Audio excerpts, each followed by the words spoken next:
안녕하세요. 인생 후반전 내 몸 사용법 구독, 좋아요, 알림 설정 부탁드리고요. 오늘은 중년의 치아 관리 임플란트 편 첫 번째 시간입니다. 오늘도 역시 치과 개원이 조상현 원장님 나오셨습니다. 네, 반갑습니다. 네. 자, 저희가 치아 우식증, 충치하고 치주 질환에 대해서 살펴봤는데요. 이제 그때는 치아를 잘 치료해서 살리는 게 중요하다. 맞습니다. 또 양치질도 중요하다 이런 말씀을 하셨는데 오늘 주제는 임플란트인데 임플란트가 제가 뭐 살짝 알아본 바로는 네. 이가 빠지거나 아니면 이제 이를 발치하고 네. 인공 치아를 넣는 거다. 네. 이렇게 이제 알아봤는데 네. 도대체 그런 상황이 왜 오는 거냐 네. 이게 제일 궁금하더라고요. 네.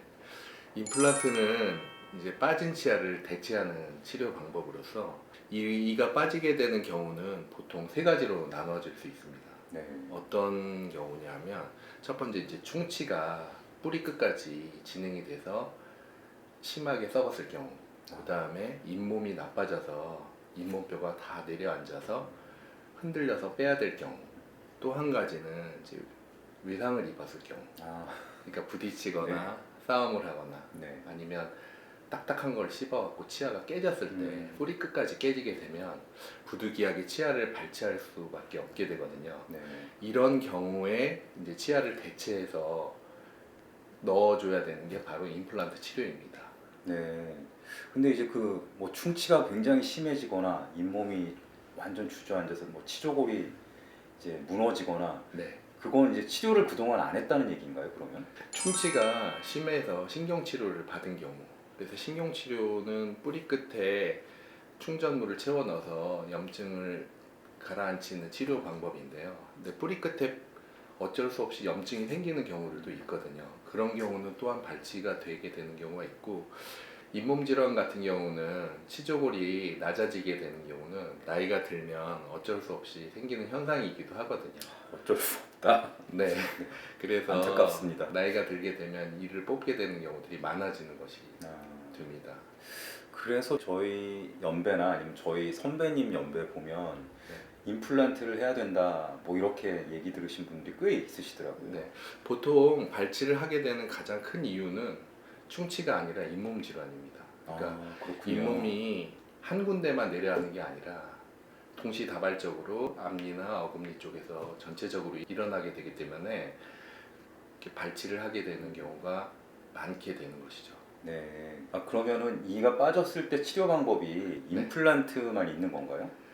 아, 옛날에는 임플란트 치료가 없었었잖아요. 네. 그래서 예전에는 치아가 빠졌을 때 양쪽 치아를 깎아서 걸게 되는 치료.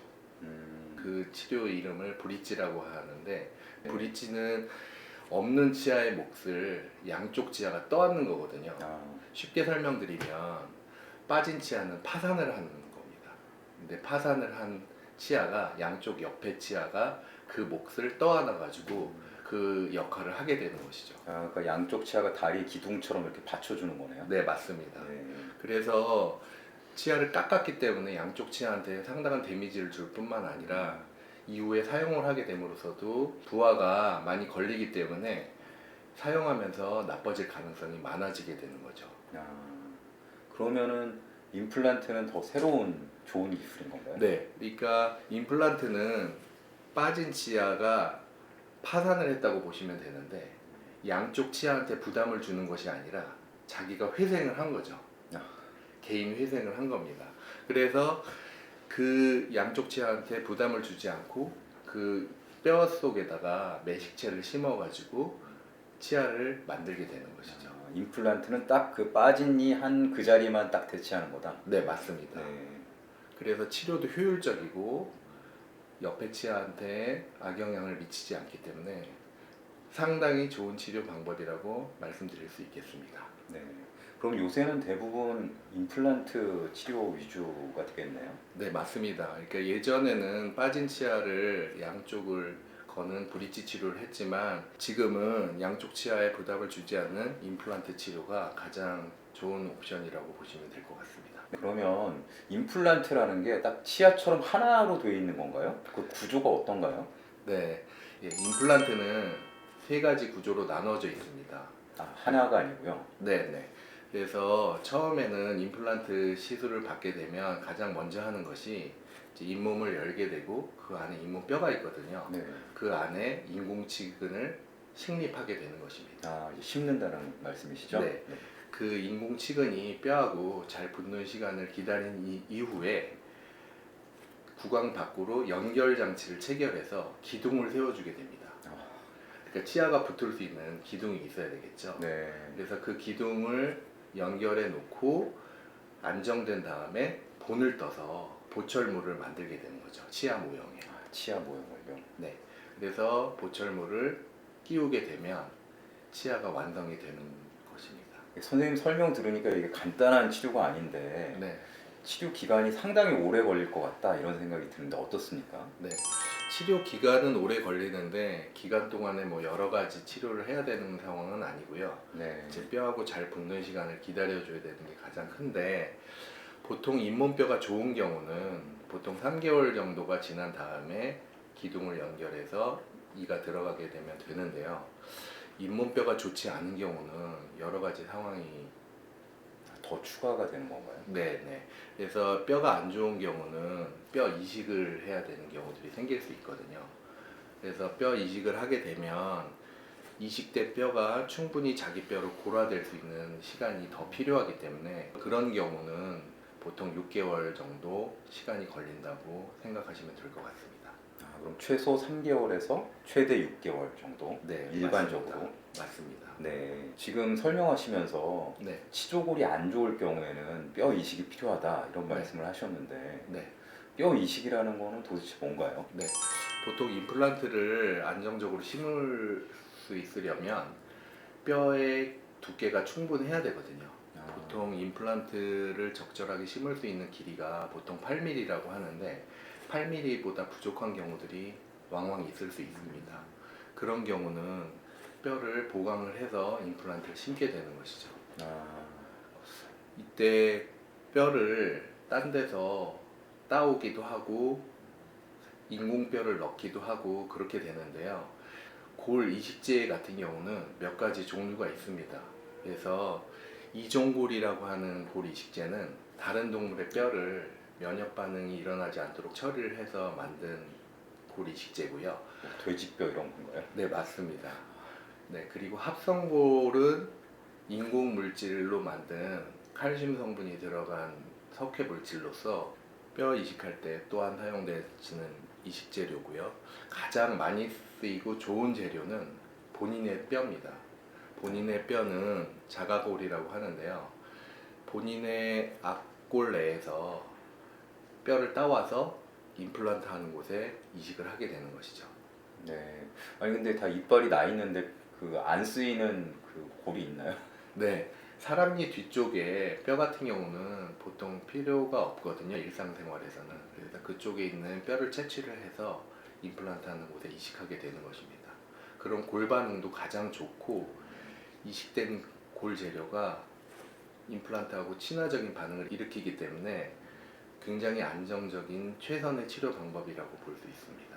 아, 그렇군요. 사랑니는 뽑거나 뭐 안 나는 경우가 있으니까 네, 사랑니 쪽에 이제 치조골은 사실 필요가 없다. 네, 네. 그렇게 이해하시면 될 것 같습니다. 네, 잘 알겠습니다. 네. 지금 선생님께서 준비한 그림이 있는데 제목이 상악동 거상술이에요.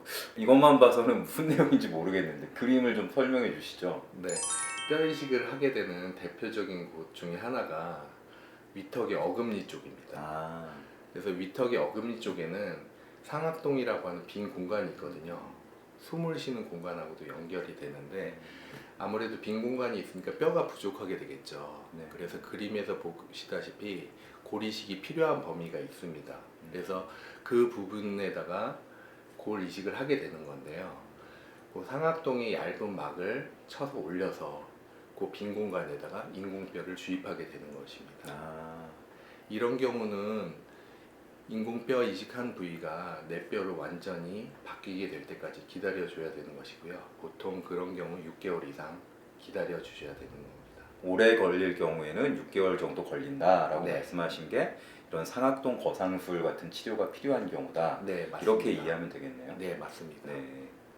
네, 선생님, 그 환자 개인의 상태에 따라서 치료 기간이 달라질 수 있다 이렇게 말씀을 하셨는데, 네, 맞습니다. 그러면은 상태가 아주 안 좋으면 네. 임플란트가 불가능한 경우도 있나요? 네, 맞습니다.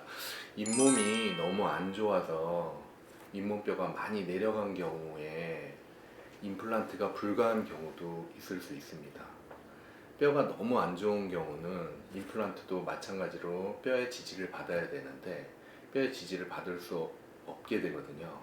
그렇게 되면 임플란트가 상당히 어려워지게 되고 뿐만 아니라 전신질환 중에서 골다공증이 있는 경우, 골다공증은 골대사가 원활하지 않는 뼈의 상태를 말하는 거라 골다공증 약을 복용하는 경우는 3개월 정도 약을 끊고서 치료를 받으셔야 안전하게 치료를 받을 수 있습니다.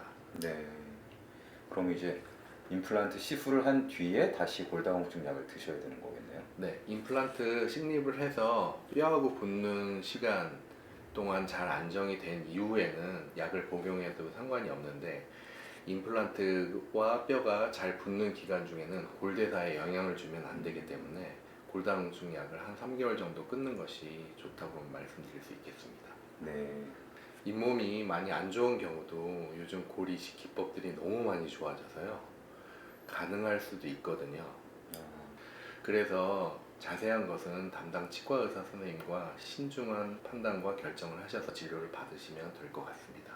네. 그 주치 치과 선생님하고 잘 상담하는 거 이것도 중요하다. 네, 맞습니다. 네, 그렇게 꼭 기억하겠습니다. 네, 네, 사실 치과 치료하면 통증이 무서운데요. 네. 임플란트도 이게 기간도 오래 걸리고 그러니까 통증이 심하지 않을까 이런 걱정부터 앞서거든요. 네. 네, 실제로는 어떤가요? 네. 잇몸뼈가 좋은 경우는 크게 부담을 안 가지셔도 될 것 같습니다. 네, 왜냐하면 여러 가지 임플란트 시스템이 안정화되어 있어서요. 요즘은 3D로 CT를 촬영해서 수술 전에 뼈의 위치나 양상을 다 판단을 하고서 시술을 하거든요. 그래서 간단하게 치료받을 수 있습니다. 단 문제가 되는 것은 잇몸뼈가 안 좋은 경우거든요. 잇몸뼈가 안 좋은 경우는 뼈 이식제를 해야 된다는 것뿐만 아니라 통증과 부종도 상당하게 야기될 수 있습니다. 왜냐하면은 이식제가 들어오게 되면 덮기가 쉽지가 않거든요. 이식제가 또 들어오게 되면 부어있는 양상이 되게 되는 것이기 때문에 여러 가지로 잇몸뼈가 가장 중요한 관건이라고 보시면 될 것 같습니다. 네. 그 임플란트 받으시는 분들은 자신의 치조골 상태가 좋기를 기도하는 수밖에 없겠네요. 네, 잇몸뼈가 안 좋은 경우는 사실 치과 의사 입장에서도 어떤 치료를 해도 어렵거든요. 네. 그러니까 치과 의사가 치료하기 어렵다는 것은 환자분도 굉장히 힘들다는 것을 보여주는 것이라 잇몸뼈가 가장 중요하다고 보시면 될 것 같습니다. 네, 잘 알겠습니다. 그런데 이제 사실 임플란트 관련해서 가장 궁금한 건데 네. 제일 마지막으로 여쭤보는데요. 네, 비용이 얼마나 드나요? 네. 임플란트가 비용이 얼마가 드냐가 또 굉장히 중요한 문제죠. 왜냐하면 치료비가 보험이 안 되기 때문에 비싸거든요. 그래서 임플란트가 처음에 도입됐을 때보다는 임플란트 비용이 많이 낮아져서 지금은 100만 원 정도의 보통 시술을 받으실 수 있다고 보시면 될 것 같습니다.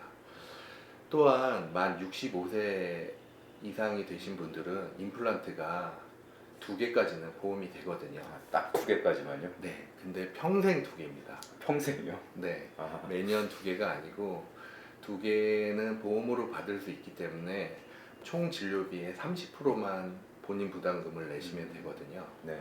그렇기 때문에 그 65세 임플란트 보험 적용을 잘 활용할 수 있는 것도 좋은 방법이라고 말씀드릴 수 있겠습니다. 아, 네. 네, 사실 65세 이후의 치아 관리, 특히 부모님 치아 관리에 대해서 저희가 후속편을 준비하고 있습니다. 네, 맞습니다. 네, 후속편 기대해 주시고요.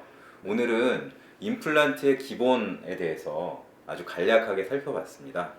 다음 시간에는 어떤 걸? 임플란트 치료의 여러 가지 문제점들과 다양한 궁금증에 대해서 이야기해 보는 시간을 갖도록 하겠습니다. 네, 다음 편도 기대됩니다. 네.